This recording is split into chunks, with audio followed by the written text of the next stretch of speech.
గణేశాయ నమః. సరస్వత్యై నమః. శ్రీగురుభ్యో నమః. హరి ఓం. కృష్ణాయ వాసుదేవాయ హరయే పరమాత్మనే ప్రణతక్లేశనాశాయ గోవిందాయ నమో నమః. ముందుగా యూట్యూబ్ ప్రేక్షకులందరికీ దీపావళి శుభాకాంక్షలు.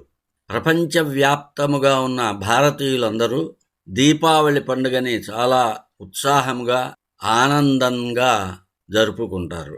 దీపావళి అమావాస్యకి ముందు రోజు నరక చతుర్దశి. ఎవరి నరకుడు, ఎవరికి పుట్టాడు, ఎక్కడ పెరిగాడు, ఎవరు పెంచారు, ఎవరు సంహరించారు, ఈ విషయాలన్నీ తెలుసుకుందాం.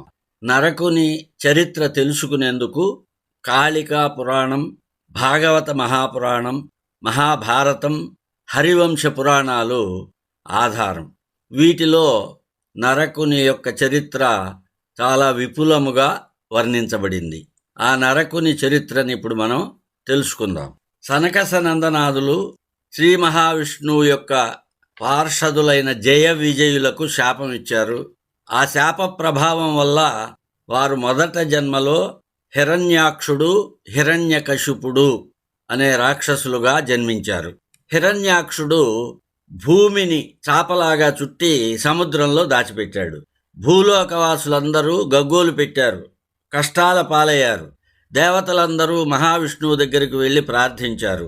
శ్రీ మహావిష్ణువు వరాహ రూపంలో అవతరించి హిరణ్యాక్షుణ్ణి సంహరించాడు. తన కుడి పంటి కోరతో భూమిని సముద్రం నుంచి పైకి ఉద్ధరించాడు. శ్రీ మహావిష్ణువు కోరలతో సంపర్కం వలన భూదేవి గర్భవతి అయింది. ఆ సమయంలో భూదేవి రజస్వలగా ఉంది.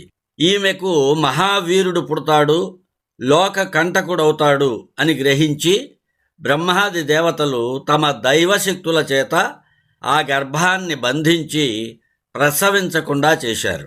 ఇదంతా కృతయుగంలో జరిగింది. కృతయుగం వెళ్ళిపోయి త్రేతాయుగం వచ్చింది.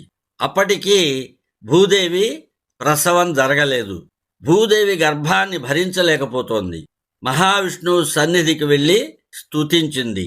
మహావిష్ణువు ఓదార్చి త్రేతాయుగం మధ్య భాగంలో శ్రీరామచంద్రుని ద్వారా రావణ సంహారం జరిగిన తరువాత నీవు ప్రసవిస్తావు అని చెప్పి ఆమె గర్భబాధ తొలగటానికి పాంచజన్య శంఖంతో ఆమె గర్భాన్ని స్పృశించాడు.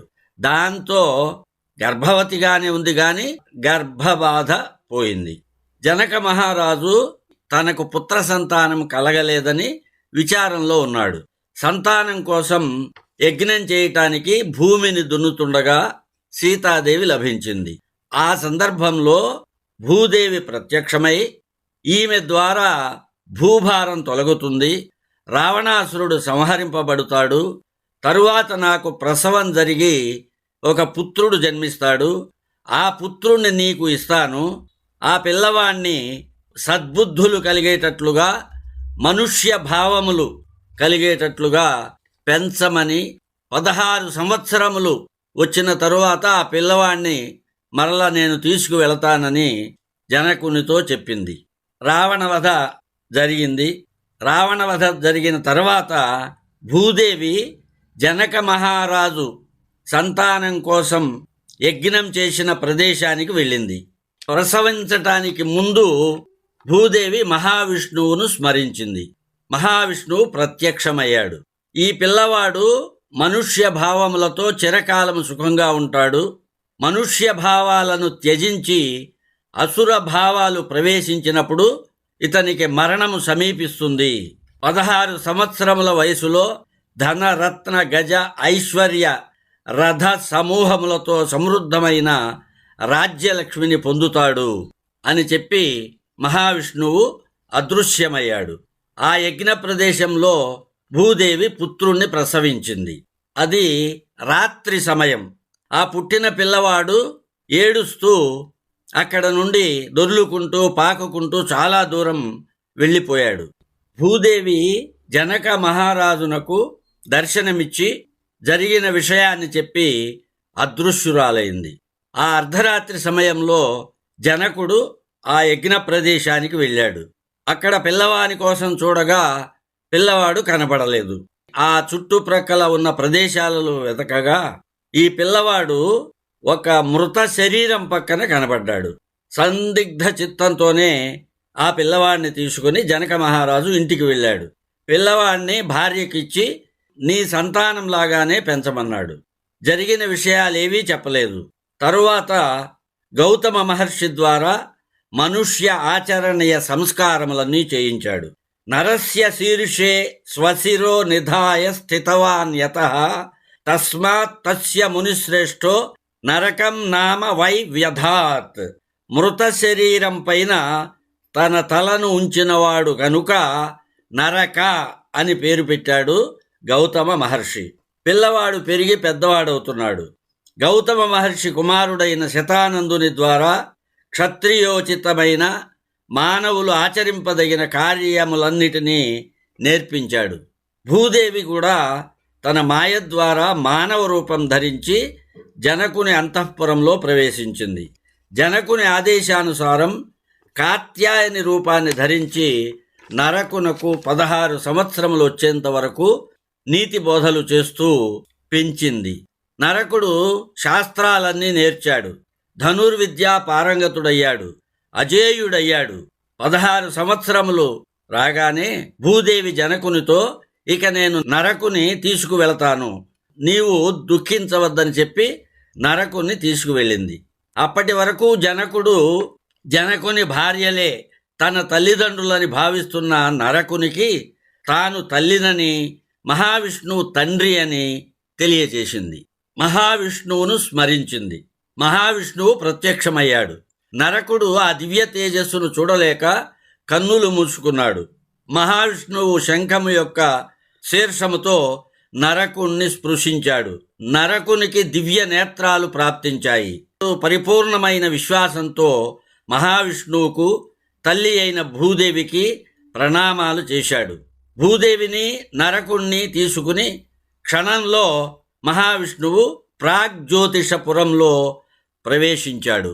అస్య మధ్యే స్థితో బ్రహ్మ ప్రాంగ్ నక్షత్రం ససర్జ తతః ప్రాగ్జ్యోతిషాంఖ్యేయం పురీ శక్ర పురీ సమా. ఈ పురంలో బ్రహ్మ ప్రాంగ్ నక్షత్రాన్ని సృజించాడు. అందువలన ఇంద్రుని పురము వంటి ఈ పట్టణానికి ప్రాగ్జ్యోతిషపురము అని పేరు వచ్చింది. ఆ సమయంలో ఆ ప్రాంతాన్ని భయంకరమైన కిరాతులు పరిపాలిస్తున్నారు. ముందు వారినందరినీ సంహరించమన్నాడు మహావిష్ణువు. నరకుడు ముఖ్యులైన కిరాతకులనందరినీ సంహరించాడు. మిగిలిన కిరాతకులందరూ పారిపోయారు. ఈ ప్రాగ్జ్యోతిషపురమే నేటి అస్సాం రాష్ట్రంలో ఉన్న గౌహతి పట్టణం. నరకుడు ప్రాగ్జ్యోతిషపురాన్ని రాజధానిగా చేసుకుని కామరూప అనే రాజ్యాన్ని ఏర్పరచుకున్నాడు. ఈ కామరూప నేటి అస్సాం రాష్ట్రము, బ్రహ్మపుత్ర లోయ, భూటాన్, బంగ్లాదేశ్, నేపాల్ ఇదంతా కలిసిన ప్రాంతము కామరూప. ప్రాగ్జ్యోతిషపురానికి దగ్గరలో లౌహిత్య పేరుగల నది ప్రవహిస్తుంది. అక్కడ ఉన్న నీలాచల పర్వతం పైన జగన్మాత కామాఖ్య అనే పేరుతో విరాజిల్లుతోంది. శ్రీహరి విదర్భ రాజకుమారి అయిన మాయా అను కన్యతో నరకునికి వివాహం చేసి రాజ్యాభిషేకం చేశాడు. మాయామయమైన రథాన్ని ఇచ్చాడు. సర్వశత్రు వినాశకమైన నారాయణాస్త్రాన్ని ప్రసాదించాడు. నరకుని హితం కోరి భూదేవి సమక్షంలో నరకునికి ధర్మాలు బోధించాడు. చిరకాలము జీవించదలుచుకుంటే బ్రాహ్మణులు, మహర్షులు, రాజులు, దేవతలకు విరుద్ధముగా ప్రవర్తించకు. కామరూప పర్వతముపై విలసయున్న జగన్మాత కామాఖ్యాదేవిని సర్వదా ఆరాధించు. ఈ నియమాలను తప్పక ఆచరించు. వీటికి విరుద్ధంగా ప్రవర్తించినప్పుడు నీకు మరణము దగ్గరవుతుంది. ఎప్పుడైతే నీవు నరకుని వినాశము కొరకు నన్ను ప్రార్థిస్తావో అప్పుడు ఒక మానవుని చేతిలో ఇతడు మరణిస్తాడు అని భూదేవికి చెప్పి మహావిష్ణువు అంతర్ధానమయ్యాడు. నరకుడు వేదశాస్త్ర పారగుడయ్యాడు. బ్రాహ్మణుల ఎడ నమ్రతతో ఉంటున్నాడు. దాన ధర్మాలు చేస్తున్నాడు. నిత్యము కామాఖ్యదేవిని ఆరాధిస్తున్నాడు. శత్రువులకు అజేయుడయ్యాడు. ఇంద్రుని వలె చిరకాలము రాజ్యపాలన చేస్తున్నాడు. జనకుడు నరకుని యొక్క సుఖ సంపత్తి పాలనలను గురించి విన్నాడు. రాణులు, పుత్రులు, బంధువులతో సహా ప్రాగ్జ్యోతిషపురం వచ్చాడు. ప్రాగ్జ్యోతిషపురం ఇంద్రలోకంలాగా అనిపించింది. నానావిధ భూషణాలతో అలంకృతుడై ఉన్న నరకుణ్ణి చూశాడు. అక్కడ ఉన్న అందరికీ ఆనందంతో సంతోషంతో నరకుని జన్మ వృత్తాంతాన్ని తెలియచేశాడు. ఆనందంగా కొద్ది రోజులు అక్కడ గడిపాడు. నరకుని చేత సత్కరింపబడి తన నగరానికి వెళ్ళిపోయాడు. త్రేతాయుగం వెళ్ళిపోయింది. ద్వాపర యుగం వచ్చింది. ద్వాపర యుగం అంతిమ భాగంలో శోణితపురంలో, ఇది నేటి అస్సాం రాష్ట్రంలోని తేజ్పూర్ పట్టణం, ఈ శోణితపురంలో బలిచక్రవర్తికి బాణాసురుడు జన్మించాడు. ఇతడు చాలా పరాక్రమవంతుడు. నరకునికి బాణాసురునితో స్నేహం ఏర్పడింది. ఇద్దరూ గాఢమిత్రులయ్యారు. బాణుడు శివభక్తుడు, అసురభావాలు కలవాడు. బాణాసురుడు చేసే విస్మయాన్ని కలిగించే పనులను చూసి స్నేహదోషం చేత నరకునిలో కూడా అసురభావాలు ప్రవేశించాయి. బ్రాహ్మణులను పూజించటం లేదు. దాన ధర్మాలు మానేశాడు. యజ్ఞాది ధర్మకార్యాలు మానేశాడు. ఇంతకు ముందు వలె మహావిష్ణువును, భూదేవిని కూడా పూజించటం లేదు. కామాఖ్యాదేవి ఎడల కూడా ఇంతకు ముందు వలె భక్తి లేదు. ఈ విధంగా కొన్ని వేల సంవత్సరాలు గడిచిపోయాయి. ఒక పర్యాయం బ్రహ్మపుత్రుడైన వశిష్ఠ మహర్షి నీలకోట పర్వతంపై వెలసిన కామాఖ్యాదేవిని దర్శించటానికి ప్రాగ్జ్యోతిషపురం వచ్చాడు. నరకుడు అమ్మవారిని దర్శించటానికి ఆ మహర్షికి అనుమతి ఇవ్వలేదు. వశిష్ఠుడు కోపించి, మహా తేజస్వి అయిన వరాహునకు, భూదేవికి పుట్టి ఒక బ్రాహ్మణుని దేవతా దర్శనం చేసుకోకుండా అడ్డుపడుతున్నావు, ఇది నీకు తగదు, నన్ను జగదంబ అర్చనను చేసుకోనివ్వు అన్నాడు. నరకుడు కఠోరంగా మహర్షిని నిందించాడు. అందుకు మహర్షి కోపించి, నీవు ఎవరి వలన జన్మించావో ఆ మహాత్ముడు మానవుడుగా పుడతాడు, ఆయన చేత నీవు సంహరింపబడతావు అని శపించాడు. నీవు మరణించిన తర్వాతనే నేను కామాఖ్యాదేవి పూజ చేస్తాను. నీవు జీవించి ఉన్నంత వరకు కామాఖ్యాదేవి పరివారముతో సహా అక్కడ నుండి అంతర్ధానమవుతుంది అని చెప్పి వశిష్ఠ మహర్షి తన స్వస్థానానికి వెళ్ళిపోయాడు. మహర్షి వెళ్ళిపోయినాక నరకుడు విస్మయం చెందాడు.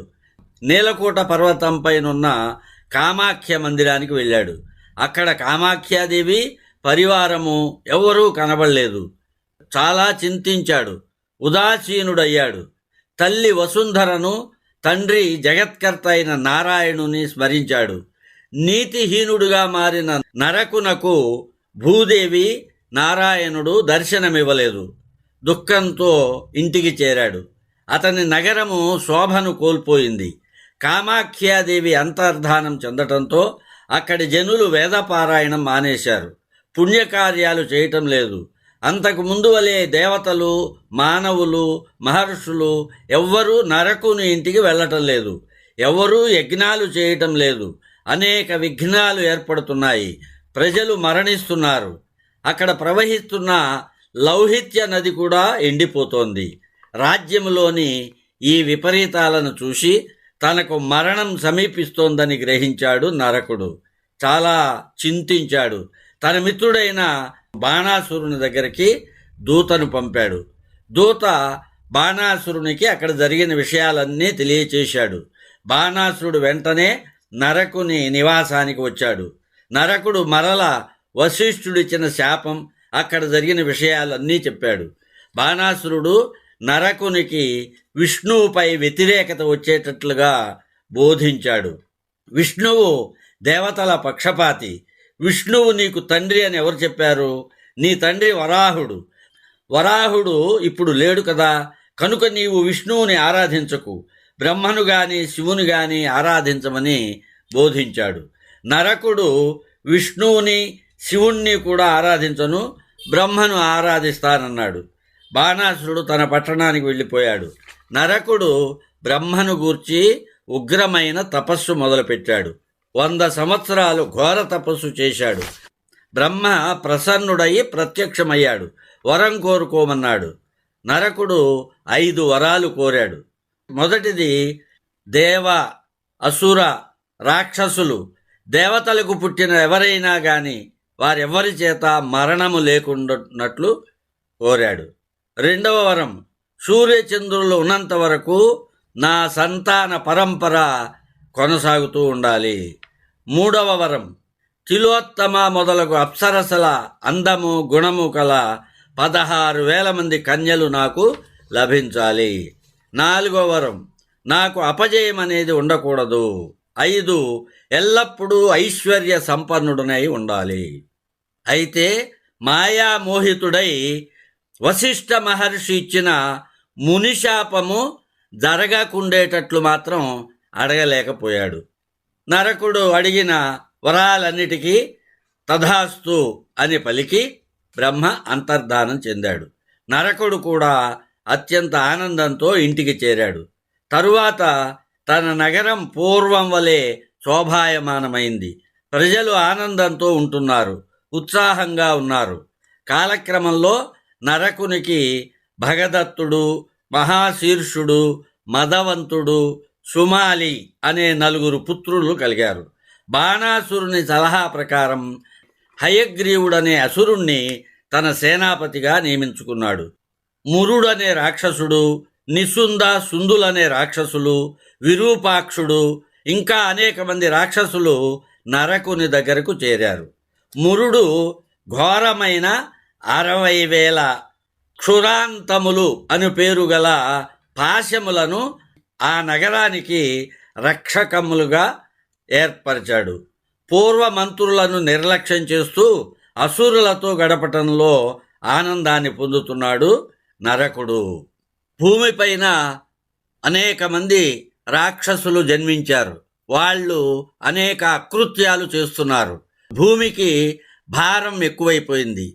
భూదేవి ఆ భారాన్ని భరించలేక బ్రహ్మదేవుడు దేవతల దగ్గరకు వెళ్ళి మొరబెట్టుకుంది. బ్రహ్మ దేవతలు అందరూ శ్రీమన్నారాయణుని దగ్గరికి వెళ్ళి ప్రార్థించారు. అప్పుడు శ్రీమన్నారాయణుడు దేవకి వసుదేవులకు శ్రీకృష్ణుడుగా జన్మించాడు. బాల్యంలోనే అనేక మంది రాక్షసులను సంహరించాడు. అక్కడ నరకుడు తన మనుష్య భావాలను త్యజించాడు. అసుర భావాలు అతనిలో బాగా పెరిగిపోయాయి. దేవతలను పీడించటం మొదలుపెట్టాడు. దేవతలను, మునులను అవమానిస్తున్నాడు. హయగ్రీవుని సహాయంతో ఇంద్రుణ్ణి పరాజితును చేశాడు. 16,000 మంది కన్యలను దేశంలోని వివిధ భాగాల నుంచి అపహరించి తీసుకువచ్చాడు. అదితి కుండలములను అపహరించాడు. ఈ విధంగా మహర్షులను, దేవతలను పీడిస్తూ 5,000 సంవత్సరాలు రాజ్యపాలన చేశాడు. నరకాసురుడు పెట్టే బాధలకు భయపడిపోయి ఇంద్రుడు తన గణములతో శ్రీకృష్ణుని దగ్గరకు వచ్చాడు. నరకుడు బాణాసురుని సలహాతో బ్రహ్మను తపస్సుతో సంతోషపరిచి వరాలను పొందాడు. గర్వితుడై ఉన్నాడు. మొదట్లో ఇతడు ధర్మాత్ముడు, దేవతారాధన చేసేవాడు, వ్రతములను ఆచరించేవాడు. అయితే ప్రస్తుత కాలంలో అసుర భావాలను పొంది అందరినీ పీడిస్తున్నాడు. అదితి కుండలాలను అపహరించాడు. వరుణుని ఛత్రాన్ని అపహరించాడు. 16,000 మంది కన్యలను చెరపట్టాడు. దేవతలను, ఋషులను పీడిస్తున్నాడు. బ్రాహ్మణులకు అప్రియము కలిగిస్తున్నాడు. మణిపర్వతాన్ని కూడా తీసుకువెళ్ళాడు. లోకాలకు శుభం కలగటానికి ఈ పాపాత్ముణ్ణి సంహరించమని ఇంద్రుడు శ్రీకృష్ణుణ్ణి ప్రార్థించాడు. ఇది వింటూనే కృష్ణుడు గరుత్మంతుని స్మరించాడు. వెంటనే గరుత్మంతుడు వచ్చాడు. కృష్ణుడు సత్యభామను కూడా తీసుకుని గరుడారూఢుడై ప్రాగ్జ్యోతిషపురానికి బయలుదేరాడు. ఇంద్రాది దేవతలు తమ తమ గృహాలకు వెళ్ళిపోయారు. శ్రీకృష్ణుడు కౌమోదకి అను తన గదతో గిరిదుర్గాలను ఛేదించాడు. శరపరంపరతో శస్త్రదుర్గాలను ఛేదించాడు. సుదర్శన చక్రంతో అగ్ని జల వాయు దుర్గాలను నిర్వీర్యం చేశాడు. గదతో ప్రాకారాలను కూలగొట్టాడు. నందకము అనే ఖడ్గంతో మురుడు ఏర్పరిచిన పాశములను ఖండించాడు. పాంచజన్య శంఖాన్ని పూరించాడు. ఆ సమయంలో మురుడు జలములందు నిద్రిస్తున్నాడు. భయంకరమైన పాంచజన్య శంఖధ్వనిని విన్నాడు. జలాల నుండి బయటికి వచ్చాడు. శ్రీకృష్ణునితో యుద్ధానికి తలపడ్డాడు. ఇద్దరి మధ్య భీకర యుద్ధం జరిగింది. కృష్ణుడు తన చక్రంతో మురుని 5 తలలను ఖండించాడు. మురాసురుడు ప్రాణాలు కోల్పోయాడు. మురాసురుని 7 కుమారులు కృష్ణునితో యుద్ధం చేశారు. కృష్ణుని చేతిలో అందరూ సంహరింపబడ్డారు. నరకుని సేనాపతులు, ప్రముఖ దైత్యులు అందరినీ కూడా కృష్ణుడు సంహరించాడు. నరకుడు అసహనంతో ఊగిపోయాడు. యుద్ధానికి బయలుదేరాడు. నరకాసురుడు శ్రీకృష్ణునితో యుద్ధానికి దిగాడు. శ్రీకృష్ణుడు తన వాడి అయినటువంటి బాణాలతో నరకాసురుని యొక్క సైన్యాలన్నింటినీ హతమార్చాడు. గరుత్మంతుడు కూడా తన బలమైన రెక్కలతో, గోళ్లతో గజబలాలను, అశ్వబలాలను చావగొడుతోంది. ఆ దెబ్బలకు తట్టుకోలేక ఆర్తనాదం చేస్తూ అవన్నీ పురములోకి పారిపోయినాయి. గరుడుని ధాటికి తట్టుకోలేక సైన్యమంతా కూడా పారిపోయారు. చివరికి యుద్ధరంగంలో నరకాసురుడు ఒక్కడు మిగిలాడు. తాను ఒక్కడే నిలిచి యుద్ధరంగంలో కృష్ణునితో పోరాడసాగాడు. నరకుడు శ్రీకృష్ణుని చంపటానికి ఒక శూలాన్ని చేతిలోకి తీసుకున్నాడు. ఆ శూలాన్ని ప్రయోగించటానికి ముందే శ్రీకృష్ణుడు గజారూఢుడై ఉన్నటువంటి నరకుని యొక్క శిరస్సును తన చక్రాయుధము చేత ఖండించాడు. ఆ నరకాసురుని శిరస్సు నేలపాలైంది. అతని బంధువులందరూ హాహాకారాలు చేశారు. ఋషులు, ఇంద్రాది దేవతలు భళీ భళీ అని పలుకుచూ పూలమాలలను వర్షిస్తూ సంతోషంతో శ్రీకృష్ణుని స్తుతించారు. భూదేవి శ్రీకృష్ణునకు అంజలి ఘటించి భక్తి శ్రద్ధలతో నమస్కరించి స్తుతించింది. నరకుని చరిత్ర నుండి మనము తెలుసుకొనవలసిన విషయము, దుష్టులతో స్నేహము చేయకూడదు. ఎంత మంచివాడైనా దుష్టులతో స్నేహం చేస్తే ఆ దుష్టుల యొక్క గుణాలన్నీ అబ్బి వీడు కూడా నశించటం జరుగుతుంది. దానికి ఉదాహరణ నరకుడు. స్వస్తి ప్రజాభ్యః పరిపాలయంతాం న్యాయేన మార్గేణ మహిం మహిషః గోబ్రాహ్మణేభ్యః శుభమస్తు నిత్యం లోకాః సమస్తాః సుఖినో భవంతు. కృష్ణార్పణమస్తు. ఓం శాంతి శాంతి శాంతి.